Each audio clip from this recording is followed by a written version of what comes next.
साथ निभाना साथ ही आके आने वाले एपिसोड का भी ट्विस्ट और धमाकेदार होने वाले हैं। साथ ही साथ कहानी में आ चुका है एक नया मोड़।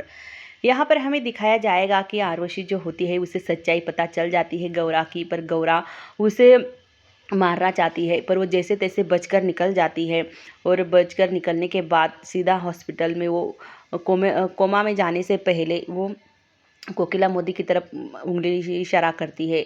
सबको यही लगता है कि ये आरुषि जो है वो कोकिला मोदी की तरफ उंगली क्यों कर रही है, पर किसी को पता नहीं होता है कि जो पर्दा होता है उसके पीछे गौरा छुपी होती है। उस गौरा की तरफ वो उंगली करती है और कोकिला तरफ वहीं पर ही खड़ी होती है। यहाँ पर गोपी देखकर हैरान हो जाती है और यहाँ पर कोकिला मोदी सोचती है कि ये आरुषि मेरे तरफ उंगली क्यों कर रही है, मैंने तो कुछ किया भी नहीं। जहाँ पर पुलिस भी होते हैं, पुलिस देखते हैं कि जो पेशेंट है वो कोकिला मोदी की तरफ इशारा कर रहे हैं। कोकिला कहती है कि तुम क्या कहना चाहती हो आरुषि, ज़रा बताओ मेरी तरफ उंगली क्यों कर रही हो आखिर। तभी यहाँ पर गोपी समझने से पहले ही यहाँ पर जो आरुषि होती है वो कोमा में चली जाती है और सबके सब यहाँ पर दंग रह जाते हैं कि आखिर आरुषि ने कोकिला मोदी की तरफ उंगली क्यों की है। पर किसी को पता नहीं होता है कि पर्दे के पीछे कौन है। आरुषि कुछ बताना चाहती है। तभी यहाँ पर जो जग्गी होता है अपने माँ से बात करने की कोशिश करता है। यहाँ पर जैसे ही गौरा देखती है कि मतलब मेरे नाम आने से पहले, मुझ पे इल्ज़ाम लगने से पहले खुद ही कोकिला मोदी फंस चुकी है, अब कोकिला मोदी फंसेगी, ज़रूर फंसेगी। यहाँ पर कोकिला सोच में पड़ जाती है कि आखिर की मतलब ये इसने मेरी तरफ उंगली क्यों की।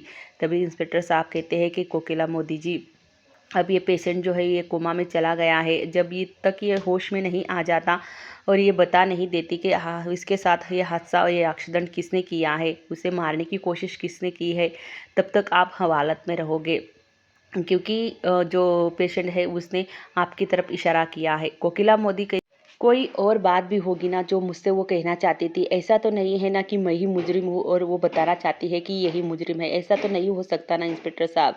इंस्पेक्टर साहब कहते हैं कि नहीं, जब तक आप मतलब हमारे सामने सच्चाई पूरी नहीं आ जाती और जहाँ पर पेशेंट ने आपकी तरफ इशारा किया है तो मतलब मुजरिम आप ही है। पर गोपी कहती है कि नहीं, मेरी माँ जी ऐसा कभी नहीं कर सकती। वो किसी की जान लेने की सोचना तो दूर, मतलब करना तो दूर, वो सोचेगी भी नहीं। पर गोपी जो जग्गी होता है वो पूरी तरह से मतलब उसके पैरों तले ज़मीन खिसक जाती है। उसकी माँ की यादें उसे याद आने लगती है। यहाँ पर कोकिला बार बार समझाती है कि मैंने ऐसा कुछ नहीं किया। मैं कृष्ण भगवान की कसम खाकर कहती हूँ कि मैंने ऐसा कुछ भी नहीं किया और ना ही मैंने आरुषि को मारने की कोशिश की है। इंस्पेक्टर साहब, आप मेरी बात को समझने की कोशिश करो। गोपी यहाँ पर चिल्ला चिल्ला कर कहती है कि मेरी माँ जी ऐसा नहीं कर सकती। जग्गी तुम कुछ कहो ना कि माँ जी ऐसा नहीं कर सकती। पर जग्गी जो होता है अपनी माँ के सदमे में एकदम से सुम हो जाता है। उसे कुछ मतलब बोला ही नहीं जाता। उससे उर्मिला उसे संभालती है। डॉक्टर कहता है कि पहले आप इन्हें संभालो, क्योंकि ये जो अपनी सुध-बुध खो चुका है, क्योंकि ये कुछ बोल ही नहीं रहा है अपनी माँ के गम में। तभी यहाँ पर जो गौरा होती है, गौरा तो मतलब काफ़ी खुश हो जाती है, क्योंकि उसने जो किया है कांड वो सीधा कोकिला मोदी पर आ चुका है। और वही दूसरी तरफ यहाँ पर चंदा जो होती है गौरा के रूम में सोई होती है। वो कहती है कि जब तक ये गौरा नहीं आ जाती, ये बीजी नहीं आ जाती, तब तक मुझे यही सोना पड़ेगा। कितनी एक्टिंग करनी पड़ती है, कितना मतलब कितना खतरा उठाना पड़ता है 2 पैसों के लिए।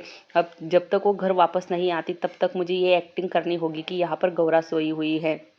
यहाँ पर कोकिला मोदी को अरेस्ट करते हैं पुलिस और कहते हैं कि चलो हमारे साथ। यहाँ पर कोकिला मोदी के पीछे पीछे गोपी भी चली जाती है।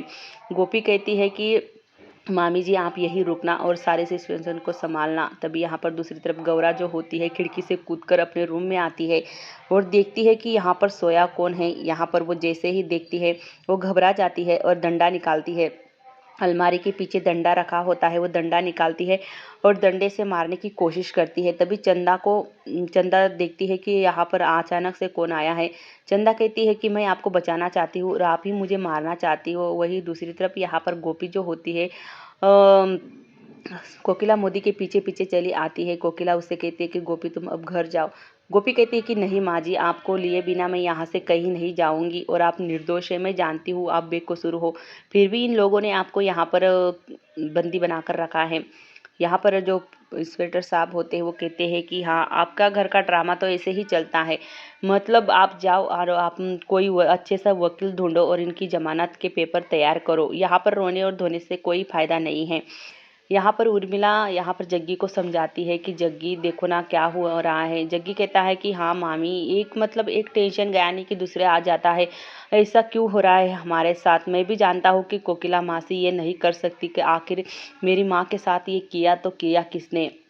जहाँ पर एक सबूत होता है, जहाँ पर सब कुछ होने से पहले जैसे ही आरुषि को पता चलता है कि ये सब गौरा कर रही है, गौरा का हाथ है, तो वो अपने लॉकेट पर नाम लिखती है, कुछ नाम। तभी यहाँ पर जो नर्स के पास वो लॉकेट होता है, जैसे ही यहाँ पर जग्गी की नज़र उस लॉकेट पर पड़ेगी, सारी सच्चाई सबके सामने आ जाएगी।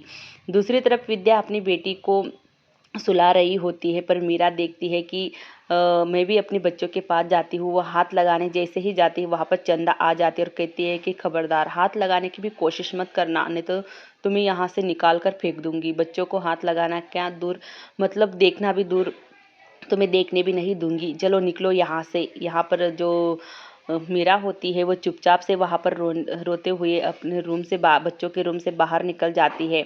और ये सारी बातें जो होता है वो धर्म सुन लेता है कि कैसे चंदा मीरा को रूम से बाहर निकाल रही है और बच्चों को हाथ भी नहीं लगाने दे रही है।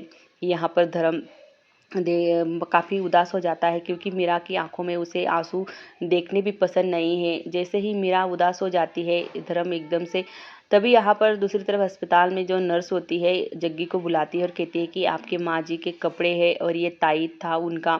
जो ताईत, यहाँ पर जो ताईत में कुछ लिखा होता है, पर जग्गी की ताईत पर नज़र तो गई, पर उस लिखावट पर अभी तक नज़र नहीं है कि आखिर उस पर क्या लिखा है। वही यहाँ पर इंस्पेक्टर कहता है कि ये गोपी जो है यहाँ से कल रात से बैठी है, अब तक घर नहीं गई है।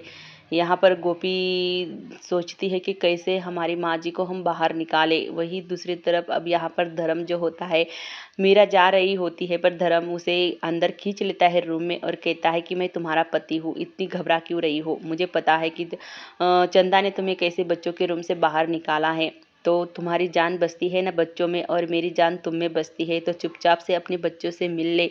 और वो सोई हुई है, जब तक वो सोई है तब तक तुम अपने बच्चों से मिल सकती हो। यहाँ पर मीरा जो होती है काफ़ी खुश हो जाती है अपने बच्चों को देखकर, उन्हें गोद में लेकर। यहाँ पर धर्म कहता है कि अब मेरी बीबी खुश हुई ना, तुम्हारी आंखों में आंसू मुझसे देखे नहीं जाते और तुम इतना रोया मत करो। यहाँ पर धर्म जो होता है अपने बच्चों के साथ और बीबी के साथ एक सेल्फी निकालता है और कहता है कि देखो हमारी सेल्फी कितनी अच्छी आई। यहाँ पर मीरा काफ़ी खुश हो जाती है और धर्म से कहती है कि धर्म जी, हमारे बच्चे बिल्कुल हमारी तरह है ना, कितने क्यूट है। तभी धर्म कहता है कि हाँ मीरा, हमारे बच्चे हमारे तरफ जैसे ही है। फिर से सुबह होते ही गोपी यहाँ पर कोकिला मोदी से मिलने आ जाती है। फिर कोकिला मोदी कहती है कि मैं मेरे मरे हुए स्वर्गवासी बेटे की कसम खाती हूँ कि मैंने मैंने आरुषि को मारने की कोशिश तो क्या, मैं सोच भी नहीं सकती, और जिसने भी ये किया है मैं उसे छोड़ूंगी नहीं। यहाँ पर गोपी कहती है कि माँ जी, मैं जानती हूँ कि आप ऐसा सोचने तो करने का क्या तो सोच भी नहीं सकती, किसी को नुकसान पहुँचाना भी नहीं सोच सकती। यहाँ पर कोकिला मोदी रोते हुए कहती है कि हाँ मैं कठोर बनती हूँ, कभी कभी बन जाती हूँ, पर मैं किसी को मारने और सोचने भी दूर सोचती भी नहीं हूँ। और मुझ पे ऐसा इल्ज़ाम लगा, मेरा कृष्ण भगवान जानता है कि मैंने